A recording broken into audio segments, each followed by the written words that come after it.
Di SMA Muhammadiyah tempat kita tidaklah hebat, tapi berusaha untuk menjadi yang terhebat.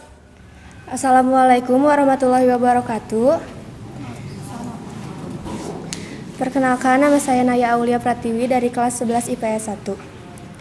Sebelum masuk ke materinya, saya akan membacakan CV terlebih dahulu. Nama lengkap Liska Istiani, SPS II, lahir di Garut tanggal 31 Oktober.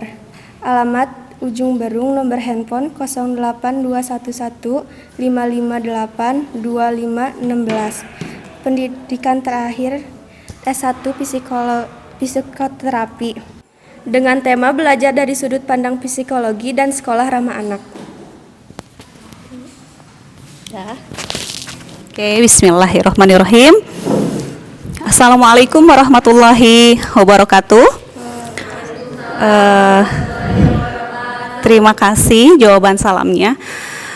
Anak-anak yang hari ini masih online, yang hari ini masih tetap harus belajar di rumah, termasuk yang mengikuti kegiatan MPLS hari ini juga harus dengan online, harus tetap berada di rumah, tapi tetap ya komunikasi atau informasi apapun itu akan disampaikan melalui media yang ada di sekolah. Sebelum membahas tentang apa tadi yang disebutkan temanya, terlebih dahulu Ibu ingin menyampaikan, mari kita berdoa bersama-sama bahwa pandemi corona hari ini yang masih betah di muka bumi semoga cepat segera berakhir. Kemudian untuk orang-orang hari ini yang sedang sakit, baik itu kalian, orang tua kalian, keluarga terdekat atau tetangga kalian, mudah-mudahan segera disembuhkan dari sakitnya. Allah mengangkat semua penyakitnya. Kemudian Allah memulihkan kembali kondisi bumi saat ini yang sedang sakit. Itu ya nak, amin amin ya robbal alamin. Mengingatkan kembali, Ibu tadi disebutkan namanya dengan Ibu Liska Istiani. Ibu mengajar di sini pelajaran bimbingan konseling. Insya Allah Ibu ada di sini. Kalau misalkan tatap muka seperti biasa, Insya Allah Ibu ada di sini setiap hari dari hari Senin sampai hari Jumat. Kemudian dari jam 7 sampai jam 3. Anak-anak salam kenal ya dari Ibu, meskipun Ibu tidak bisa melihat kalian satu-satu, meskipun Ibu tidak bisa mengenal kalian, nama kalian satu-satu, tapi salam kenal dari Ibu. Ibu adalah Ibu Liska. Kalaupun misalkan kalian punya kondisi yang kurang nyaman, misalkan dengan sekolah selama MPLS atau selama berada di sekolah SMA Muhammadiyah 4, jangan sungkan-sungkan, jangan ragu untuk menyampaikan berkeluh kesah, curhat kepada Ibu sebagai media bimbingan konseling kalian antara kalian dan sekolah. Itu boleh tadi di nomor WhatsApp Ibu yang tadi sudah disebutkan Teteh siapa? Naya. Teteh Naya gitu ya. Kelas 11 IPS. Baik, anak-anak, sebelum ke materi, Ibu ingin menyampaikan dulu tentang sekolah ramah anak terlebih dahulu.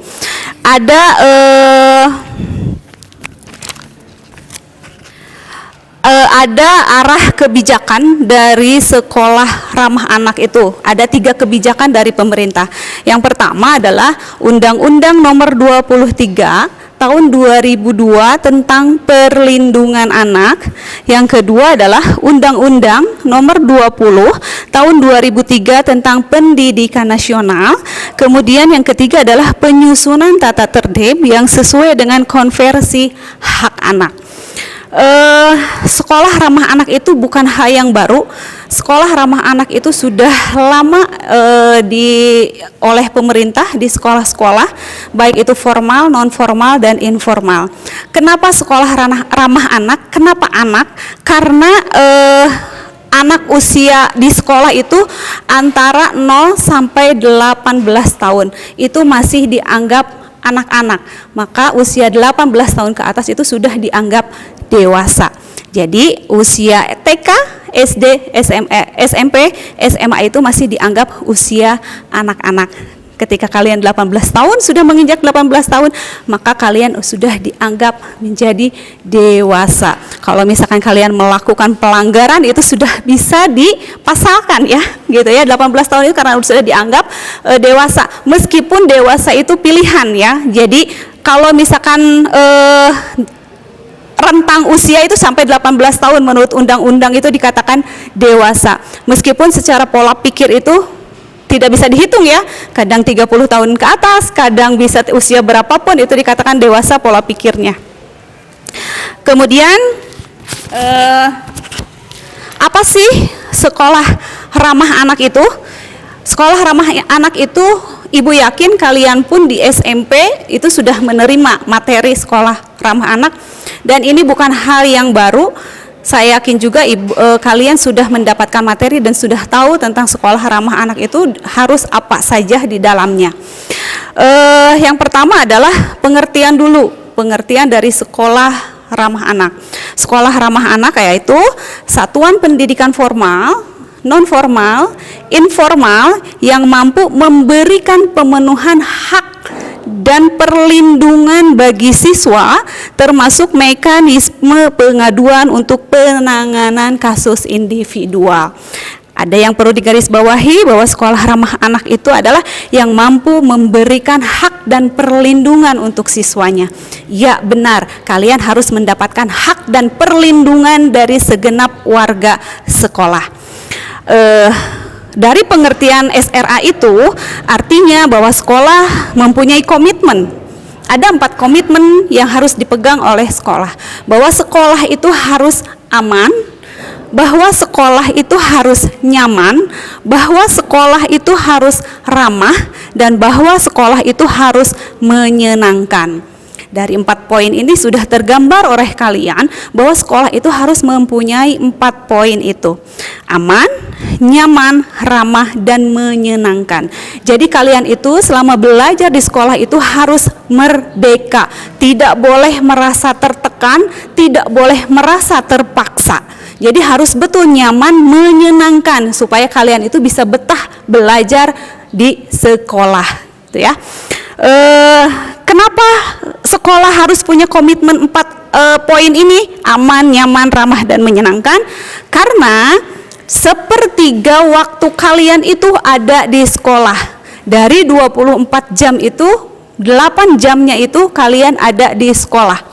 8 jamnya lagi kalian ada di rumah, dan 8 jamnya lagi ada di lingkungan tempat kalian bermain. Nah, itu harus punya ruang lingkup juga ternyata. Di sekolah harus bagaimana hak kalian, kemudian di sekolah juga bagaimana gitu. Nanti kita bahas satu-satu ya. Yang pertama di lingkungan sekolah dulu. Nih, kenapa harus di sekolah? 8 jam itu ternyata kalian ada di sekolah. Yang pertama adalah sekolah harus peduli akan kebutuhan siswa. Kebutuhan apa nih? Kebutuhan akan rasa nyaman, kebutuhan akan rasa aman. Kemudian yang kedua, menghargai hak-hak siswa. Hak siswa itu apa aja? Naya, Teh Naya, hak siswa itu apa aja? Yang pertama adalah, mungkin kalian sudah tahu, yang pertama adalah hak untuk mendapatkan pembelajaran, hak untuk mendapatkan ilmu, hak untuk mendapatkan nilai. Nah, itu hak kalian di sekolah, dan masih banyak hak kalian juga di sekolah. Salah satunya adalah hak untuk mendapatkan ilmu, hak untuk mendapatkan pembelajaran, dan hak untuk mendapatkan nilai. Itu adalah hak kalian di sekolah. Yang ketiga adalah sebagai media komunikasi. Komunikasi antar siapa nih? Antara siswa, sekolah, dan orang tua. 3 pilar ini penting untuk sekolah untuk melakukan komunikasi tentang masalah anak apapun itu. Yang keempat adalah peduli akan anak sebelum dan sesudah belajar. Ini juga harus diperhatikan oleh pihak sekolah. Jangan sampai anak itu merasa belajar itu karena tertekan tadi yang Ibu bilang. Jadi harus merdeka belajar. Yang kedua adalah di lingkungan keluarga. Apa sih ruang lingkup yang di lingkungan keluarga? Yang pertama adalah sebagai fungsi proteksi ekonomi, berkreasi, dan berekspresi. Yang kedua adalah melayani kebutuhan anak oleh orang tuanya. Yang ketiga adalah sebagai fungsi utama pendidikan. Yang keempat adalah peduli terhadap kebutuhan anak.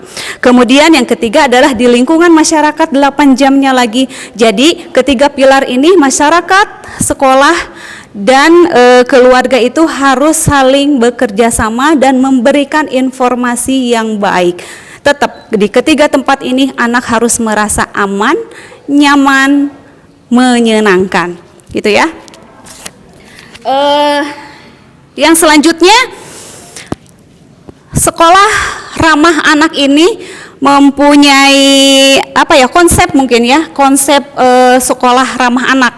Ada namanya barisan. Barisan ini singkatan. B-nya itu bersih, A-nya itu aman, R-nya itu ramah, I-nya itu indah, I yang keduanya inklusif, S-nya itu sehat, A-nya itu asri, dan N-nya itu nyaman.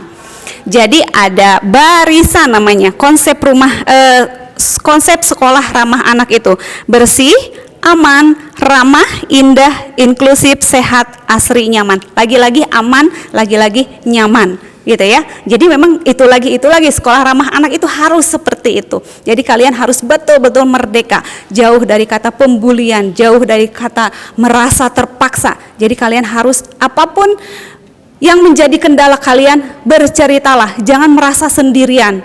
Karena kasus yang sering ibu tangani saat ini, kemarin-kemarin itu salah satunya adalah yang paling besar itu pembulian. Nanti ibu akan bahas ada pembulian itu apa saja. Jadi jangan sampai kalian merasa dibully oleh teman kalian sendiri sehingga kalian jadi menghindari lingkungan, menjauhi teman dan merasa tidak punya teman. Pada akhirnya kalian memutuskan untuk menjauh dari lingkungan yang seharusnya kalian bergabung dengan teman-teman kalian.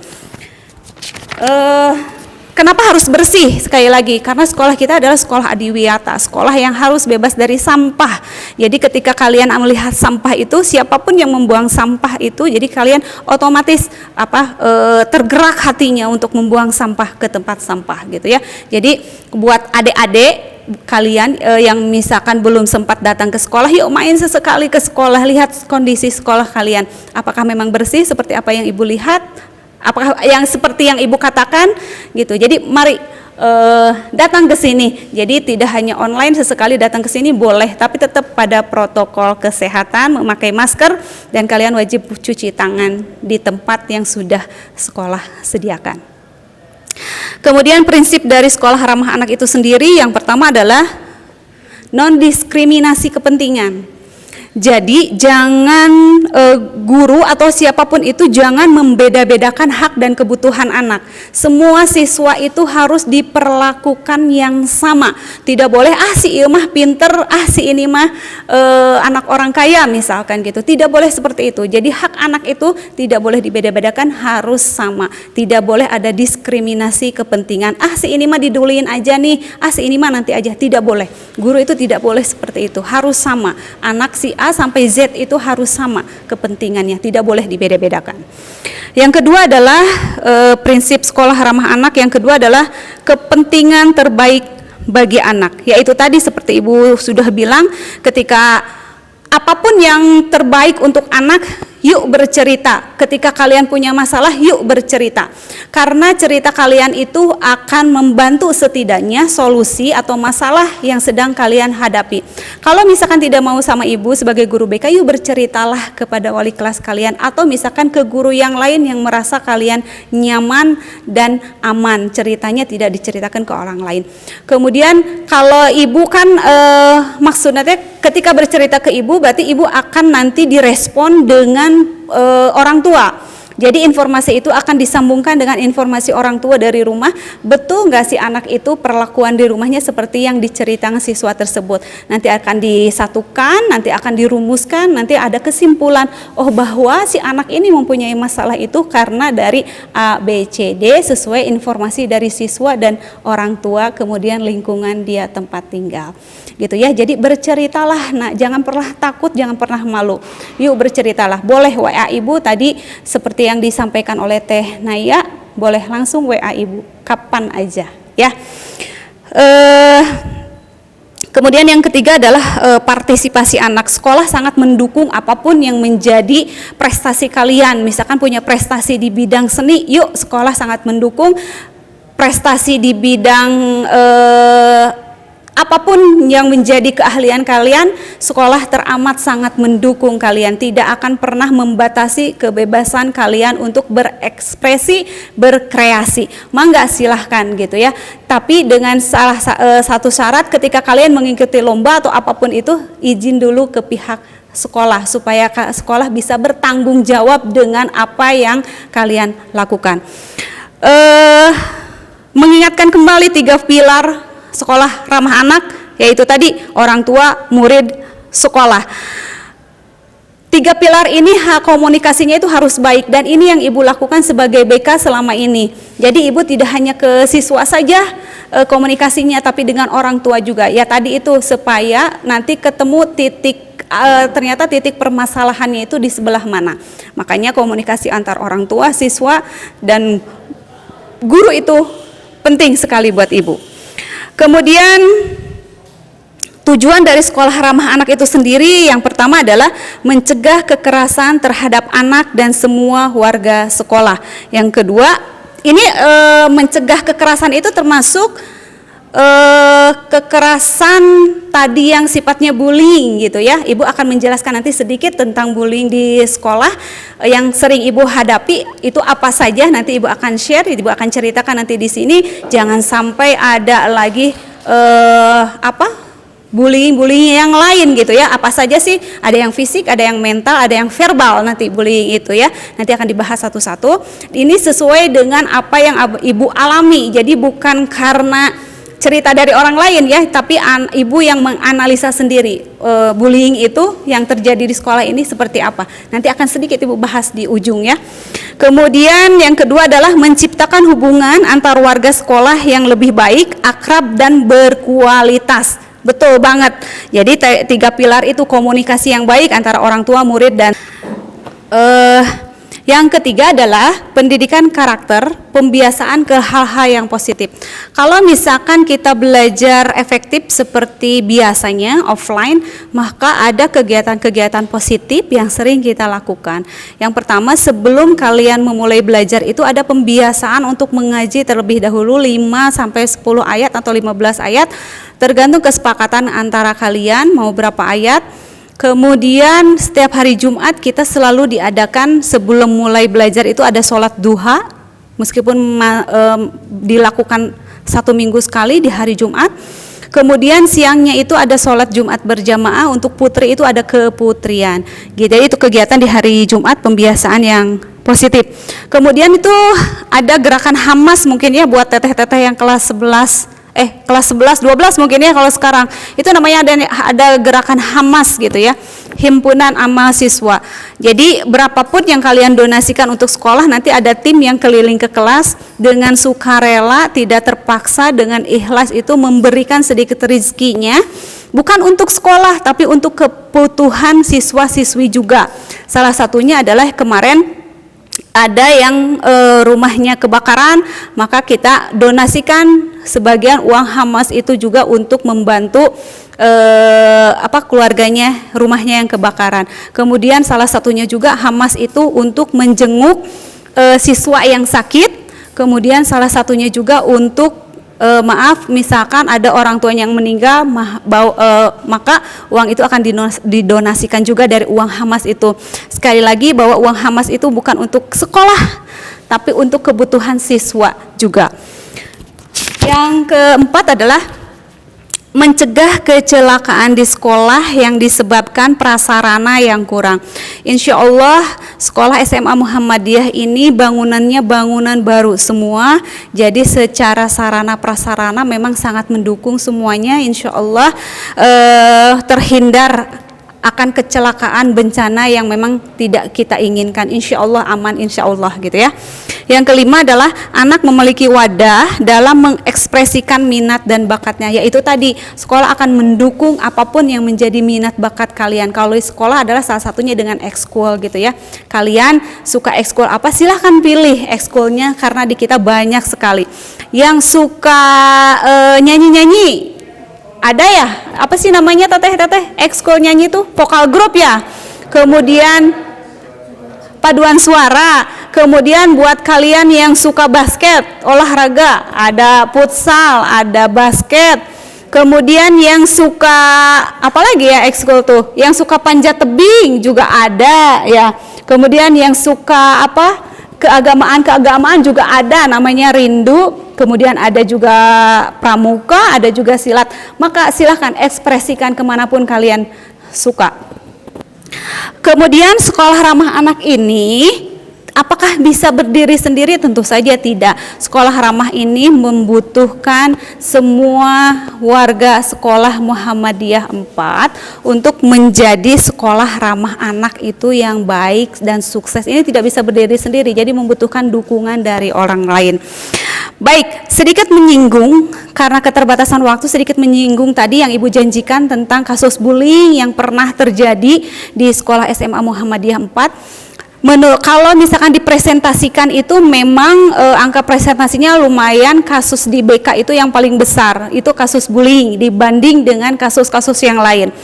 Yang Ibu khawatirkan itu pernah terjadi bahwa siswa itu sampai merasa rendah diri gitu dan rendah hati sampai mau memutuskan untuk sekolah. Ibu bilang itu bukan solusinya, mari kita mencari solusi sama-sama, solusi yang terbaik.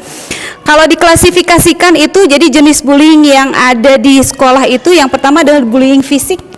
Bullying fisik itu yang terlihat secara kasat mata ya. Jadi apa coba itu? Apa bullying fisik itu? Contohnya itu seperti apa ya? Kekerasannya betul yang terlihat secara kasat mata itu kekerasan seperti menginjak ya, kemudian menampar, kemudian apa sih? Melempar dengan kertas atau dengan pulpen, itu ternyata salah satu bentuk pembulian. Kemudian memalak pernah juga, kemudian diludahi juga pernah juga, itu bagian dari bullying fisik. Kemudian yang kedua adalah bullying verbal, yaitu dengan yang terdengar oleh telinga seperti memaki, mengata-ngatain gitu, kamu mah A B C D D, gitu lah ya. Terus kemudian menghina, menuduh, menyoraki. Itu kalau menyoraki ya, kalau misalkan ada apa kalian suka kadang nah itu juga bagian bentuk dari bullying verbal. Kemudian memfitnah, ini yang paling keji, itu memfitnah yang belum tentu benar, itu memfitnah gitu ya.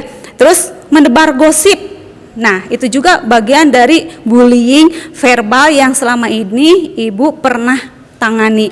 Apakah semua siswa kena kasus bullying? Tidak, gitu, hanya berapa persennya saja, hanya yang pernah bercerita ke Ibu. Yang paling berbahaya adalah bullying mental. Bullying mental ini jadi keduanya, bullying secara kasat mata dan pendengaran. Contohnya itu kayak pandangan sinis gitu ya. Nah itu pandangan sinis itu juga salah satu bentuk bullying. Kemudian tadinya kalian bersahabat, tiba-tiba ada yang didiamkan gitu ya, mendiamkan orang itu gitu, itu juga pernah Ibu tangani. Kemudian mengucilkan, mendiamkan, mengucilkan, kemudian mempermalukan. Nah yang sering ini diantara bullying bullying mental itu sering kalian menyindir di sosmed. Ibu di status aku mah ada status ini teh buat siapa ya Bu, sementara di teman-teman aku nggak ada status sindir-sindir ini. Oh ya gitu, yakinkan bahwa teman kamu juga memang tidak ada. Betul Bu, ini cuma saya aja yang bisa lihat. Ternyata memang status itunya teh dikhususkan untuk satu orang itu dan teman-temannya tidak bisa melihat. Nah itu paling banyak sekali yang seperti itu gitu ya. Makanya sering Ibu kadang meminjam dulu HP-nya untuk mengecek apakah benar gitu ya. Tapi ya namanya juga anak-anak gitu ya, dengan berbagai macam alasan ya akhirnya memang harus selesai hari itu juga. Kemudian memelototi gitu ya, kemudian memandang penuh ancaman. Anak-anak kasus bullying itu tidak boleh terjadi lagi di sekolah kita. Semuanya harus merdeka belajar seperti yang Ibu tadi bilang. Harus betul-betul merdeka belajar. Bagaimana caranya? Yaitu tadi motivasinya itu harus ditingkatkan kembali. Anak-anak evaluasi kemarin selama PJJ itu memang ada anak-anak yang kurang banget untuk mengikuti proses KBM online. Ayana teh di ujian hungkul gitu, proses belajarnya mah tidak ada.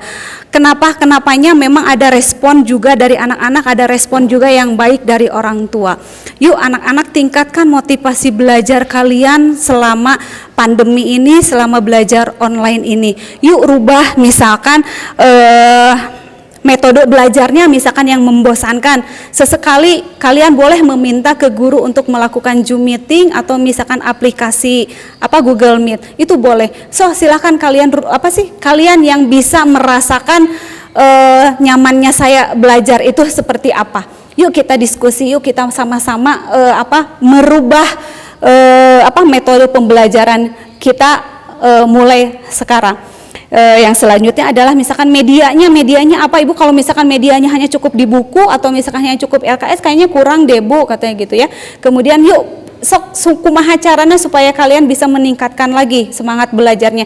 Dengan belajar online ini bukan berarti sekolah atau guru-guru membiarkan kalian untuk tidak belajar atau misalkan tidak mempedulikan. Kami sering sekali berdiskusi, kalau misalkan kumpul kami di sekolah, kami sering berdiskusi misalkan tentang si A, si B, di si C gitu. Apakah di pelajaran Ibu ada enggak? Apakah di pelajaran Bapak ada enggak? Kok di saya mah tidak ada? Itu sering sekali menjadi bahan diskusi kami. Makanya yuk dirubah metodenya, dirubah medianya. Kemudian strateginya apa nih? Misalkan supaya saya bisa tambah semangat lagi belajarnya gitu. Mangga itu mah ada di diri kalian sendiri. Yuk rubah strateginya, yuk rubah metodenya. Ingat masa depan kalian di depan masih panjang. Masa depan kalian masih terbuka lebar. Bukan prinsipnya kumaha engke saya mau jadi apa, tapi rubah prinsipnya. Justru hari ini akan menentukan masa depan saya. Engke teh kumaha ayeuna, bukan kumaha engke we. Harus dirubah. Semangat belajar, motivasi belajar meskipun dilakukan secara online jangan pernah kendor. Samakan dengan seperti belajar seperti biasanya. Guru tetap memantau, Guru tetap memperhatikan, Yuk bikin nyaman belajar seperti apa yang kalian inginkan. Kalau misalkan ngelihat anak ibu di rumah, jadi belajarnya teh sampai gogoleran gitu ya, sampai duduk bebas, sampai nonton TV, ya itu gitu. Makanya enaknya belajar online itu seperti itu. Jadi merdeka belajar mulai dari sekarang, jangan merasa terancam, jangan merasa saya mah tidak butuh misalkan pelajaran ini, jangan merasa seperti itu. Dirubah semuanya paradigmanya supaya kalian memiliki masa depan yang lebih cerah. Mungkin itu saja dari Ibu ya, materi tentang tadi yang sudah disebutkan Teh Naya. Jadi terima kasih. Jika ada pertanyaan atau apapun itu boleh nanti WA Ibu di nomor WA yang tadi sudah disebutkan. Terima kasih ya anak-anak, sehat selalu buat kalian. Salam untuk keluarga. Mudah-mudahan kita bisa bertatap muka seperti biasa. Jadi mudah-mudahan Ibu juga cepat mengenal kalian, bisa bertatap muka dengan kalian, bisa bertemu kalian, bisa bersilaturahmi dengan kalian normal seperti biasanya. Sekian materi Ibu hari ini di acara MPLS. Selamat mengikuti MPLS dengan baik. Kemudian mudah-mudahan kalian juga tetap sehat. Salam untuk keluarga. Terima kasih dari Ibu Liska Istiani. Nasrum minallah wa fatun qorib. Wassalamualaikum warahmatullahi wabarakatuh. Terima kasih Bu Liska atas penyampaian materinya. Assalamualaikum warahmatullahi wabarakatuh.